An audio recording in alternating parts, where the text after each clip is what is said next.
सिमरिया से, छपरा से, सिवान से राउर हमार लड़का घर के जवान सवान गुजरात में, महाराष्ट्र में जाकर नौकरी मजदूरी करता कि नहीं काम कर, तो कौना बात पर वह सब वोट देनी है जो नहीं मिलो।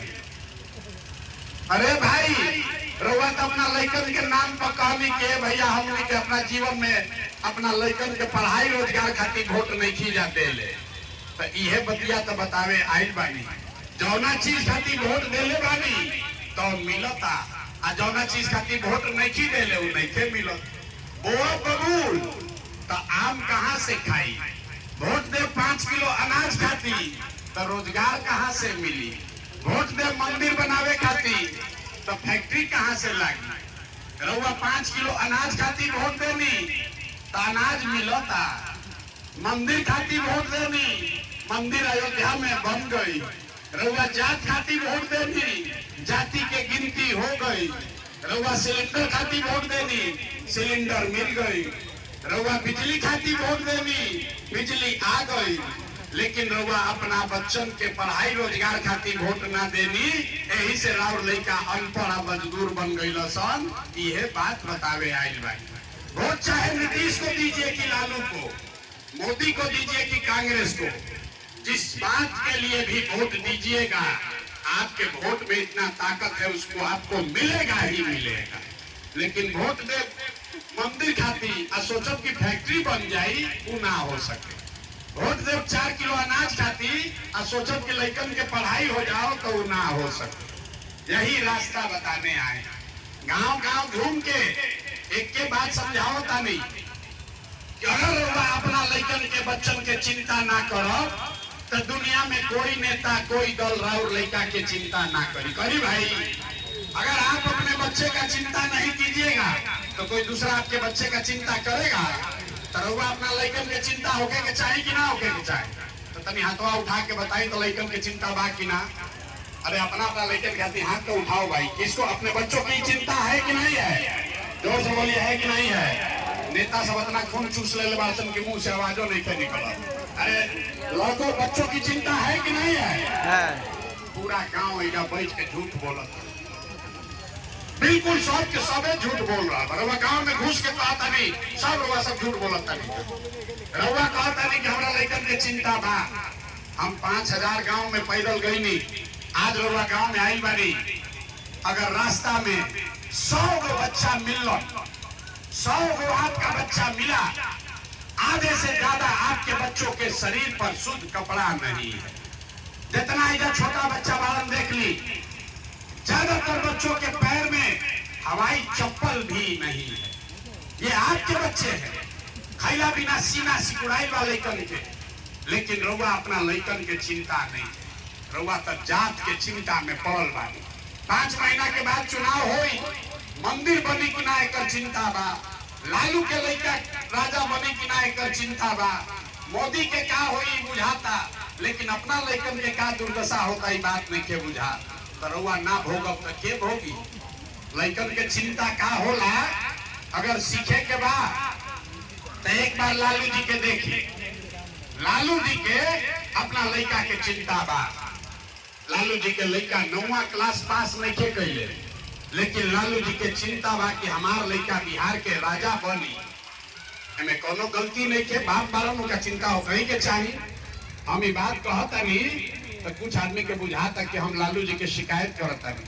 अरे भाई हम शिकायत नहीं करत, हम तो लालू जी के तारीफ करता नहीं। लालू जी इतना अच्छा बाप है, लड़का 9वां नहीं पास है लेकिन चाहते हैं कि वो बिहार का राजा बने।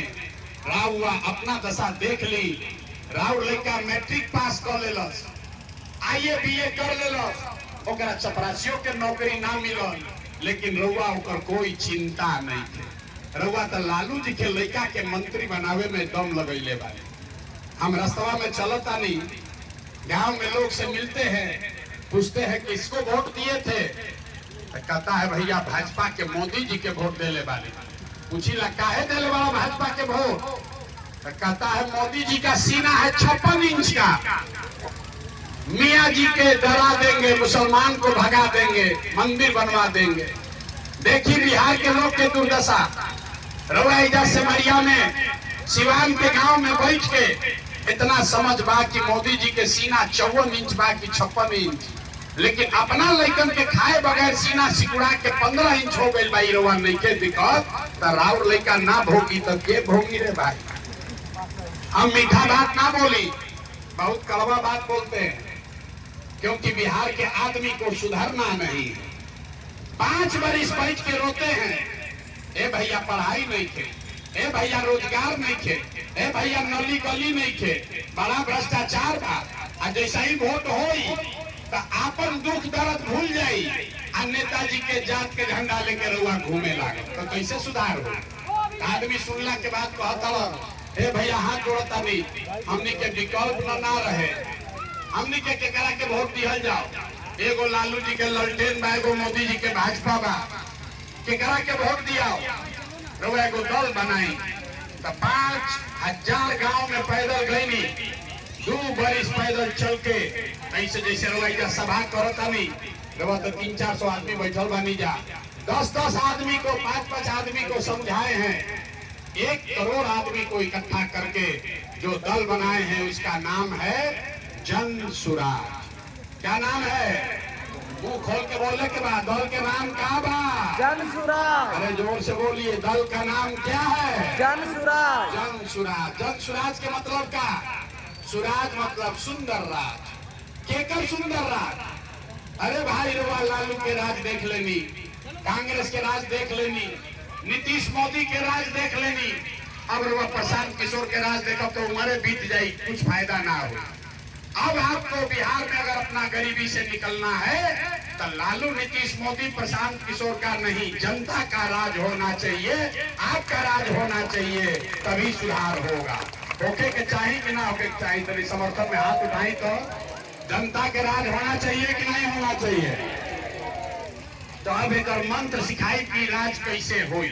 2 गो मंत्र सीख के जाए के बाद जनता के राज बनी, गरीबी दूर होई।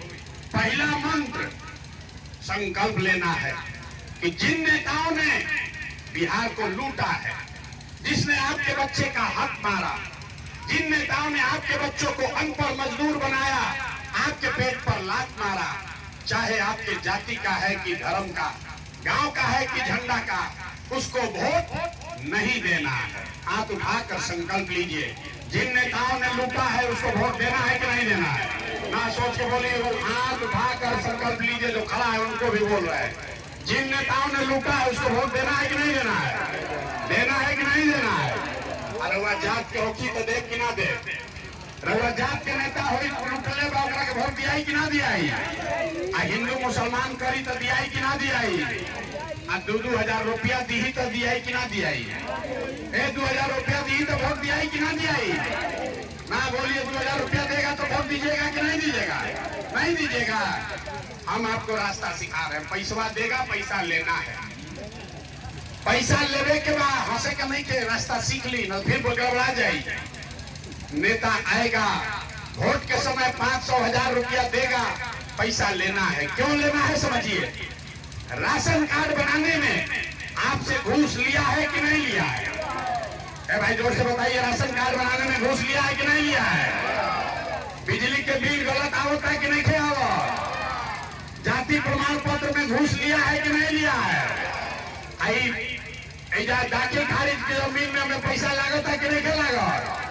थाना में जाता नहीं FIR करे तो घूस लागत है कि नहीं लागत? घरे घरे दारू बेचाता कि नहीं बेचा? पुरुष लोग चुप हो जाइए, महिला बताइए, घरे घर दारू बेचाता कि नहीं बेचा? तो नीतीश कुमार कहता हूँ बेचात नहीं के, लूटता जा, हमनिए के पैसा लूट के ले गया है, अब वोटवा के समय आके 500 देगा 1000, तो आप ही का पैसा है, पैसा ले लेना है। लेकिन पैसा लेने के बाद गरीबी से निकलने का जो अभी मंत्र सिखाएंगे उसको याद रखना है। जब इस बार वोट देने जाइए, एक बार जीवन में संकल्प लीजिए, एक बार इस बार वोट किसी नेता को नहीं, किसी दल को नहीं, जाति को नहीं, हिंदू मुसलमान को नहीं, 5 किलो अनाज के लिए नहीं, मंदिर मस्जिद के लिए नहीं, इस बार वोट, एक बार वोट जीवन में अपने अपने बच्चों के लिए देना है, अपने बच्चों के पढ़ाई और रोजगार के लिए देना है। अपना अपना बच्चा खातिर पढ़ाई देवे वोट दिया है कि बाकी नहीं देवे? हाथ उठा के संकल्प लेवे के, झूठ नहीं के बोले के। अपना लड़कन खातिर वोट देवे के बाद नहीं देवे के, जोर से बोलिए। अपना बच्चों के लिए वोट देना है कि नहीं देना है? जब नहीं के उठाओ तभी ना मानी, हाथ उठा कर बोलिए अपने बच्चों के लिए वोट देना है कि नहीं देना है? देना है ना। अगर आपने झूठ नहीं संकल्प लिया है तो लिख के ले लीजिए। इस बार जब आप दिवाली और छठ मनाइएगा तो आपके गरीबी का, बिहार के बदहाली का ये अंतिम दिवाली और छठ होगा। काहे से जो छठ रोआ मना ले और जनता के सरकार बन गई तो छठ के बाद जन सुराज का, जनता के सरकार का पहला वादा, पहला संकल्प है। जिसका जिसका घर का बच्चा सवांग बाहर गया है मजदूरी करने, आपका बच्चा जो पढ़ लिख कर बेरोजगार बैठा है उसको नौकरी मिले चाहे न मिले। गांव में नाली गली जब बनी तब बनी, स्कूल अस्पताल जब सुधरी तब सुधरी, लेकिन साल भर के अंदर लिख लिए के अपना आंचल में बांध ली, साल भर के अंदर आपके बाहर गए हुए सवांग को यहीं पर बिहार में 10 से 12 हजार रुपया के रोजी रोजगार का व्यवस्था कर दिया जाएगा। होके के चाहिए कि ना होके के चाहिए? होके के चाहिए कि ना होके के चाहिए? अपना लड़कन के सवांग के वापस बुलावे चाहता नहीं कि नहीं कि बुलावे चाहता है ना भाई। दूसरा संकल्प, जेकरा जेकरा घर में 60 वर्ष से ज्यादा उम्र के महिला चाहे पुरुष रह रहा बा, जेकर जेकर उम्र 60 वर्ष से ज्यादा बा, कि नीतीश कुमार 400 रुपया भीख दे रहा है। तो अब तय हुआ कि छठ जब रुआ मनाई तो छठ के 1 महीना के बाद दिसंबर 2025 से 60 वर्ष से ज्यादा उम्र के हर महिला पुरुष को 400 रुपया नहीं 2000 रुपया का महीना का पेंशन जरूर मिलने लगेगा। होके के चाहिए कि ना होके के चाहिए? सिमरिया गांव से पूरा तय करी 2000 पेंशन होके के चाहिए कि ना होके के चाहिए? जनता के राज बात तो जनते के तय करे के बाद बताई 2000 रुपया पेंशन होके चाहिए कि ना होके चाहिए? तीसरा और अंतिम संकल्प, जेकर जेकर लड़का 15 साल से कम उम्र के बाद राउर लड़का या सिमरिया सरकारी विद्यालय में जाता पढ़े, वो पढ़त नहीं के खिचड़ी खा के घरे आवत। तो जिसका जिसका बच्चा 15 साल से कम उम्र का है, जब आपका सरकार बनेगा, जनता का राज होगा, तो आप अपने बच्चा को प्राइवेट स्कूल में, अंग्रेजी स्कूल में भेजिए और स्कूल का फीस सरकार के ओर से भरा जाएगा ताकि गरीब से गरीब का बच्चा भी अंग्रेजी स्कूल में पढ़ सके। होके के चाहिए कि ना? राहुल लेकिन के दशा सुधरे के चाहिए कि ना? राहुल जिंदगी तो बीत गई, कम से कम अभी से भी जाग जाई तो लइकन के जिंदगी सुधर जाई। ना तो लिख के ले ली कितना नेता यहाँ कितना जई हम, अब राहुल जिंदगी बदले वाला नहीं थे। अब आप पढ़ लिख कर डॉक्टर, इंजीनियर, कलेक्टर नहीं बन सकते हैं, लेकिन अभी से भी जग जाइएगा तो कम से कम अपने बच्चों को मजदूर बनाने से रोक लीजिएगा और ना सुधरो। ये जाति धर्म नाली गली पर वोट देते रहो तो जौना दुर्दशा में राहुल जिंदगी बीतता, आगे वाला समय में राहुल लेकिन के भी वही दशा में जिए पड़े। तो अब रवा बताई, सब बात सुन लेनी कि रवा लालू नीतीश मोदी के राज चाहिए कि जनता के राज चाहिए? जनता के राज।